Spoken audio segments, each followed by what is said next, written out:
Le Conseil des ministres qui s'est déroulé hier et auquel a pris part le ministre de l'Eau et de l'Énergie, Patrick Eyogo-Edzang, lequel a communiqué récemment les nouveaux chantiers qui pourraient donc voir le jour dans les prochaines semaines, ce au lendemain de la rupture du contrat entre l'État et la SEG Veolia. Davantage de précisions sur ces nouveaux chantiers qui vont de la mise en travaux de l'usine SIM2 à l'augmentation de la production en eau au Gabon. Les contours de tout cela avec Olga Confort au Kenkali.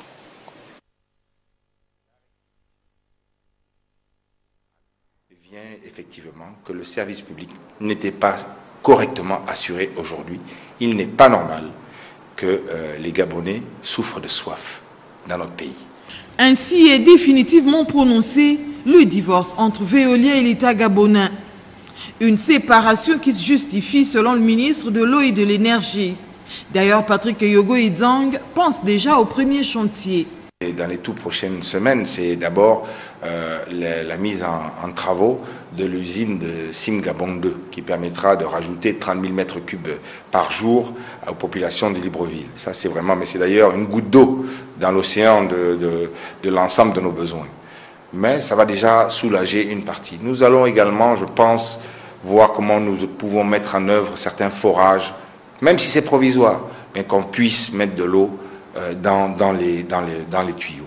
Maintenant, c'est vrai que les extensions, là où l'eau n'arrive pas, donc tout ça, pour étendre un réseau, il faut qu'il y ait quand même de la production. Donc la production, et pour contacter tout le monde, jusqu'en 2035, nous avons besoin de faire une usine de 144 000 mètres cubes par jour, une grosse usine qui demande des fonds importants. Nous sommes sur ce dossier, il faudra que nous lançons les travaux le plus rapidement possible. Des chantiers qui nécessitent des moyens financiers conséquents. À cette préoccupation, le membre du gouvernement propose des pistes de solutions. La SEG a toujours fonctionné avec le chiffre d'affaires perçu d'avance, je dis bien perçu d'avance, puisque 70% du chiffre d'affaires repose sur EDAN. Ça veut dire que vous payez la consommation avant de l'avoir utilisée. Je pense que la trésorerie, il y en a. Je crois que si nous voulons gérer les choses en bonne et due forme, nous avons les capacités. Maintenant, comme c'est un secteur qui demande énormément de moyens financiers et d'innovation, de construction, c'est vrai que nous n'avons pas les moyens de le faire nous-mêmes. Donc, nous devons quand même prendre attache avec des partenaires internationaux qui nous permettent quand même d'innover, de voir l'avenir de manière plus sereine.